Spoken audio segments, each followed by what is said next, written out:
Regresamos al segundo bloque de este programa Sinergia. Estábamos hablando sobre la polémica decisión del candidato a gobernador del PRD. Nos quedamos con Marco Torres Cincuanzo, que nos pone los 3 escenarios legales o conflictos que están en disputa. Y regresamos y la pregunta sería para Ricardo. ¿Qué está pasando con el órgano interno, la Comisión Jurisdiccional del PRD, que determina que se baja la candidatura de Rafael Flores porque hubo inequidad en la contienda? Y por el otro lado, el equipo de Rafa Flores dice que se extralimitó esa comisión. ¿Cómo está la cuestión ahí desde la perspectiva legal, Ricardo? Sí, bueno, primero que todo también es importante señalar de que en el PRD existen 2 órganos con autonomía interna, que es la Comisión Nacional de Elecciones y la Jurisdiccional. Esos están constituidos mediante un procedimiento interno estatutario que les blinda de supuestas injerencias o influencia interna. Ellos, al momento de conocer el recurso promovido por la sobreexposición en los medios de comunicación, en el caso de un participante, revisan el procedimiento y determinan que hay elementos para ello. Inclusive, por parte de Pedro de León se acude ante la unidad de lo contencioso electoral del propio INE, porque esto compete a radio y televisión, y eso tiene injerencia directa exclusivamente el INE. Ellos, la unidad de lo contencioso, resuelve que efectivamente era un procedimiento que estaba en sobreexposición, que rompía las reglas de equidad en la contienda, por lo tanto determina que se cesen ese tipo de actos. Aquí cabe hacer un paréntesis al señalar de que los spots o las pautas publicitarias que se hacen llegar al INE y a través del INE a las estaciones radiodifusoras o repetidoras, concesionarios, se hace a través del representante del propio partido ante la Comisión de Radio y Televisión, y debe tener unas especificidades técnicas muy puntuales. No cualquiera hace un spot para que aparezca en radio y televisión. Por lo tanto, ese spot se presentó por un representante del PRD. Entonces, el pautado, toda la propuesta, que si bien es cierto, a lo mejor él no tenía la facultad de decir, no, si no me llega del otro candidato, yo no presento los tuyos. Llegaron los tuyos y salen los tuyos. Eso por un lado. Por otro, el INE no tiene la facultad de censura. Decir, oye, no, este no pasa. Entonces, se presentaron... Bueno, cuando son del verde, sí. Bueno, ahora, pero no los tuvo, Sí, ya absorbieron los tweets. Sí. Entonces, ante ese esquema, se promueve el recurso y es procedente.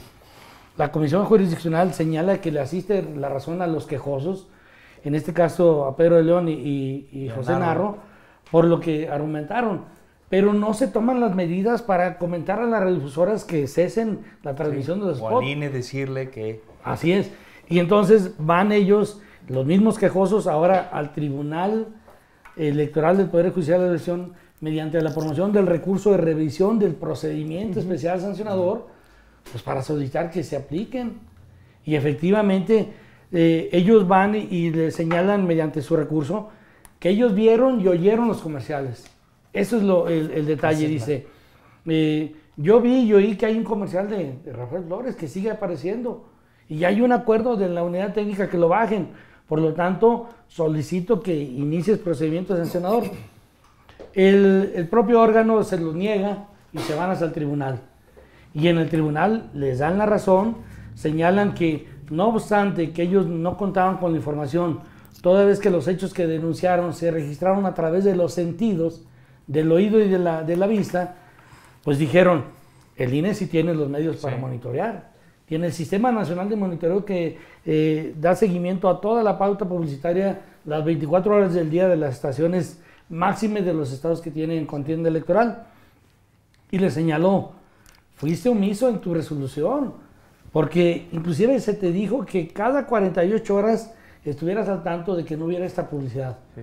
Porque bueno, pudiese existir un rezago entre comunicarle a la estación y que lo bajaran de la programación. Sí, que es de lo que se quejan de la ley de telecomunicaciones, los de la radio, ¿no? Dicen, es que nos descomponen todo. Así es, pero entonces le dijeron, la Dirección de Prerrogativas y Partidos Políticos está obligada a realizar las acciones necesarias tendentes a notificar el acuerdo de otorgamiento de medidas cautelares.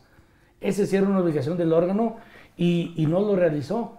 Esto preocupa porque en ocasiones la no atención inmediata de situaciones concretas que se actualizan, por parte de la autoridad. pues pueden generar un daño. Esto Hay inequidad, claro. se puede ver que Rafa ni siquiera tenía quizás la culpa. No, en ese caso él no tenía la culpa porque dictaron la medida cautelar, le dijeron al órgano, el órgano dijo, pues no me aportas pruebas de qué estación, a qué hora, aunque ellos tenían la facultad de realizar diligencias para mejor proveer, con toda la facultad de intervenir ante la estación y cesar como una medida cautelar que no avanzara el daño que presuntamente se pudiera hacer. Pero sí causa una cuestión de inequidad en la confianza. Inequidad sí. Cuantificable, eso estaría más difícil, pero inequidad sí, porque hubo una sobreexposición de uno respecto del otro. Entonces, ese elemento que señala Marco, efectivamente, lleva a un escenario de contienda que, bueno, ya pasó la etapa de la precampaña, pasó la etapa de la asamblea, haya estado o no ha estado constituida. Si no estuvo constituida, no hubiera dado paso a la reunión del Comité Ejecutivo Nacional. O simple y sencillamente yo me llevo un notario público y de fe que yo estoy aquí bajo protesta de que participo porque esto me va a servir para más adelante impugnar y no participar y consentir con mi presencia. Que esos son elementos que en la cuestión jurisdiccional se toman mucho en cuenta para decir, tú no hiciste ninguna manifestación de estar en contra. De decir, bajo protesta participo porque este elemento yo lo voy a aportar como prueba de que es irregular. Pues, ¿sí? A lo mejor eran términos legales que quizás sí los hubiera dado el participante, pero ante este caso, desarrollo de la Asamblea, del Comité Ejecutivo Nacional, constituido legalmente, pues serán elementos a valorar y obviamente pesarán para la resolución. Marco, ¿tú cómo ves el sentido ya más que legal, independientemente de la resolución del tribunal, si sea Pedro o sea Rafa, en qué posición deja este conflicto a la alianza PAN-PRD, que se veía que podría ser el polo opositor de mayor posibilidades? Ahora ya está fuera de eso. Esa pregunta es muy buena. También te la dejo a ti, Rubén. Es ver si hay, fíjate, el método de resolución de un conflicto determina de alguna manera lo que continúa, la manera en cómo sus efectos. Esto es, si esto se resuelve por vía del tribunal, como parece que va a ser, eso es un método de fuerza. Sí. De tal manera que la ruptura será previsible. Definida, claro. ¿No? Solamente la unidad podrá ser posible si lograran un método conciliatorio, no de fuerza, o sea, una negociación. Parece que eso no va a ser posible, está muy complicado. Eso significa que nos vamos al escenario de la ruptura. La pregunta ahora pues es, esa ruptura, ¿cómo va a afectar el resultado electoral del partido ya en la constitucional? Bueno, si así lo ponemos, entonces tenemos que ver qué relación hay en los partidos en general y en el PRD en particular entre las facciones y sus votantes. Cuando son procesos muy ideologizados, esto es, cuando hay una corriente ideológica y quitan a una, el mecanismo, el reflejo con los votantes es casi en automático. Pero en este caso no existe eso, no hay una discusión ni una disputa ideológica. Sí, de hecho no se conocen ni las propuestas de uno ni de otro, de tal manera que no hay una identidad. Ahora, tenemos, digamos, 4 tipos de votantes. Hay votantes que les llamamos, o en la sociología se les llama punteros, que son estos personajes que son líderes de ciertas colonias, comunidades, territorios, y que hacen trato con ciertos candidatos para movilización de votos. ¿Va? Esos son contratos, son prácticamente contratos y ellos se mueven en función del contrato que le oferte los candidatos. Hay punteros que están con el PRI, luego con el PT, luego con el PRD, depende, según sea. De tal manera que ahí habría que ver si Pedro de León o Rafael, cuántos tratos tienen ya hechos con esos punteros y cómo podría afectar eso. Pero ahora, como estos punteros se mueven en función de una expectativa y de un trato, si él ya no es candidato, pues así lo abandonan y van con el que sí es candidato. En ese no hay pierde, ¿no? Pues en ese no va a modificar. Hay otro tipo que es una clientela más de corte corporativo. O sea, es gente con organización permanente. Y esa prácticamente de ellos, el único que tiene eso, que tiene una organización permanente es Narro.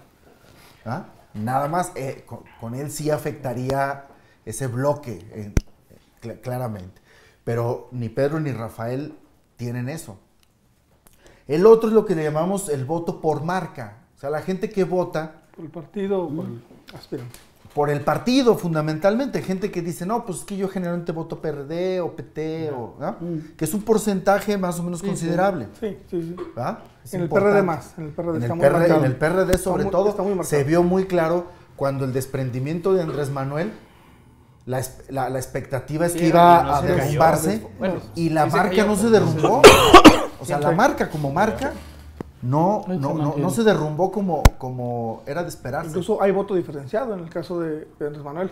Cuando Manuel se va, ahí el PRD hace voto diferenciado.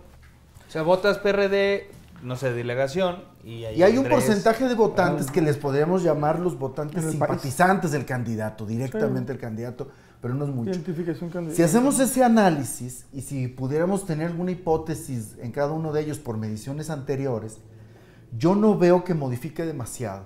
O sea, la expectativa de voto del partido ante esta ruptura, que ahorita está entre el 22-23%, ¿verdad? Una vez digamos como porcentaje de arranque.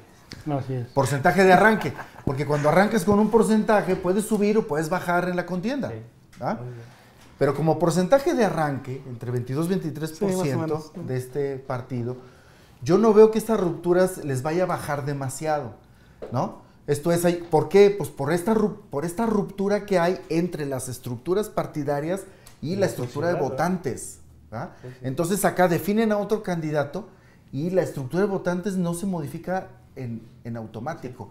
Entonces, me parece que sí va a afectar algo, unos 2-3 puntos porcentuales, no más, algo que se puede recuperar durante la campaña.